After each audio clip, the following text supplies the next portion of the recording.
આજરોજ સુરત જિલ્લામાં સમાવિષ્ટ એવી 169 બારડોલી વિધાનસભા મત વિસ્તારમાં સમાવિષ્ટ એવા કડોદરા ચલથાણ નગરપાલિકામાં આજે વિકાસના કામોનું ખાતમુહૂર્ત કરવામાં આવ્યું।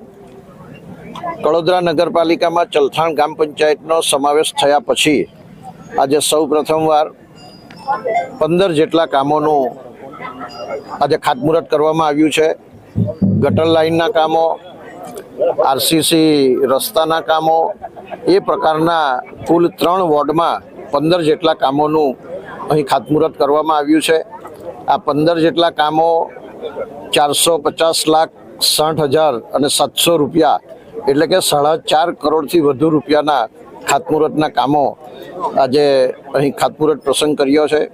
આજના પ્રસંગે કડોદરા નગરપાલિકાના પૂર્વ હોદ્દેદારશ્રીઓ, કડોદરામાં સમાવિષ્ટ એવા ચલથાણ ગ્રામ પંચાયતના પૂર્વ હોદ્દેદારશ્રીઓ, સુરત જિલ્લા ભારતીય જનતા પાર્ટીના મહામંત્રી એવા અંકુરભાઈ દેસાઈ, કડોદરા નગર સંગઠનના પ્રમુખ શ્રી કિરણભાઈ પરમાર, મહામંત્રીશ્રીઓ તથા સંગઠનની નવી રચનામાં યુવા મોરચો, મહિલા મોરચો, એસસી મોરચો, એસટી મોરચો, લઘુમતી મોરચો, બક્ષીપંચ મોરચો, કિસાન મોરચો, તમામ 7 મોરચાના હોદ્દેદારશ્રીઓ પણ ઉપસ્થિત રહ્યા હતા।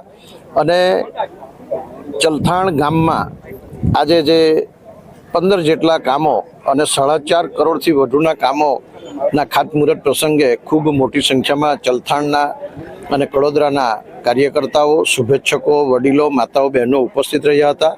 અને કડોદરા અને ચલથાણ એ બંને સંયુક્ત નગરપાલિકા થયા પછીનો આ પ્રથમ કાર્યક્રમ હતો અને કડોદરા નગરપાલિકામાં ચલથાણ ગામ જોડાયું એનો આનંદ પણ સૌ નાગરિકોમાં આજે જોવા મળ્યો।